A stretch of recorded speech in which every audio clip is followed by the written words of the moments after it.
Cette vidéo concerne le diagramme de Segre. Voilà à ce que ressemble le diagramme de Segre. On va utiliser un logiciel appelé Nucleus. En abscisse, on a le nombre de neutrons et en ordonnée, on a le nombre de protons d'un très grand nombre de nucléides. Chaque noyau est représenté par une case, comme celle qui clignote ici dans le schéma. L'abscisse nous donne le nombre de neutrons et l'ordonnée nous donne le nombre de protons de ce noyau. Si je considère l'ensemble des noyaux qui se trouvent dans cette bande horizontale, on va constater qu'ils ont tous le même nombre de protons, mais des nombres de neutrons différents. Ce sont des isotopes. On voit sur ce diagramme différentes zones qui portent des couleurs différentes.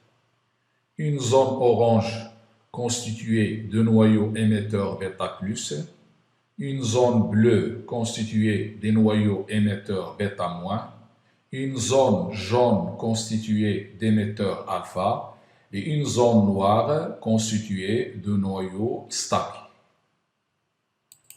appelée aussi zone de stabilité. Si on trace la droite n égale z, cette droite que vous voyez devant vous en blanc, ça veut dire tous les noyaux qui possèdent le même nombre de neutrons que de protons.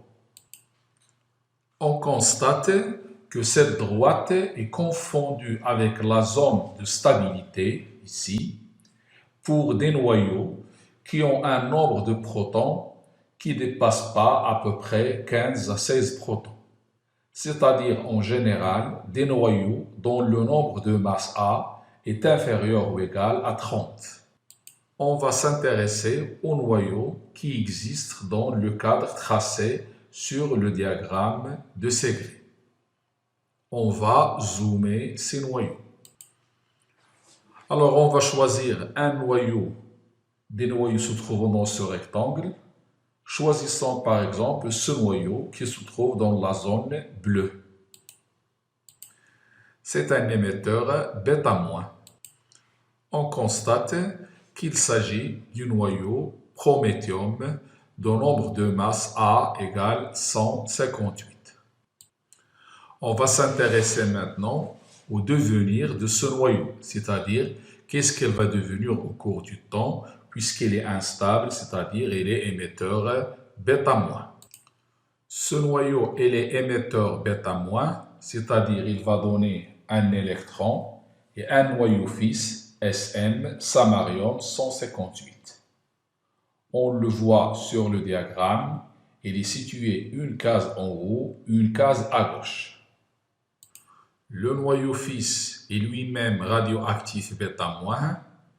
Il va donner un électron et un noyau europium de valeur de Z 63 et de valeur de A 158 qui se trouve une case en haut, une case à gauche du samarium. L'europium lui-même instable et radioactif β-, il va émettre un électron et donner un noyau de gadolinium 158 qui est dans la zone noire, c'est-à-dire la zone stable. Donc on arrive à un noyau qui est stable, qui n'est plus radioactif. Prenons un autre exemple, un autre noyau dans une zone jaune, par exemple le thulium, dont Z égale à 69 et le A égale à 154. On va écrire les différentes équations de radioactivité jusqu'à atteindre un noyau qui est stable dans la zone noire. Écrivons l'équation de la radioactivité alpha du thulium.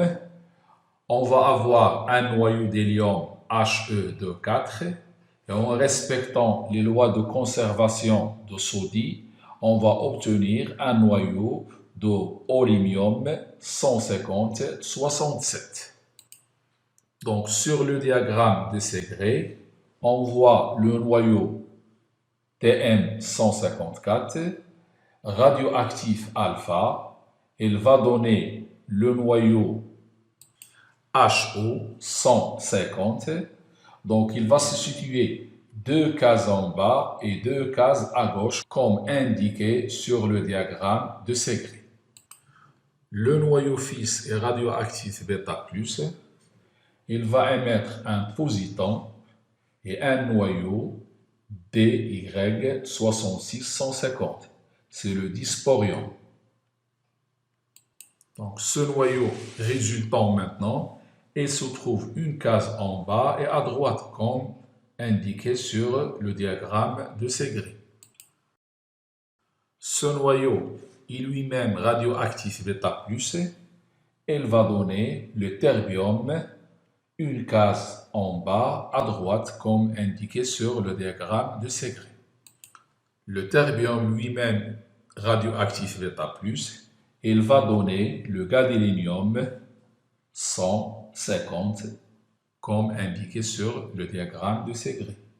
Le gadolinium est radioactif alpha. Il va donner le samarium 146, comme indiqué sur le diagramme. Ce dernier est radioactif alpha. Il va donner le néodyme 142, qui est dans la zone noire, c'est-à-dire un noyau stable. Et comme ça, la radioactivité est terminée pour ce noyau. Vous voyez devant vous maintenant la famille radioactive du thulium 154. Il est constitué d'une radioactivité alpha, suivie de 3 bêta+, puis 2 alpha.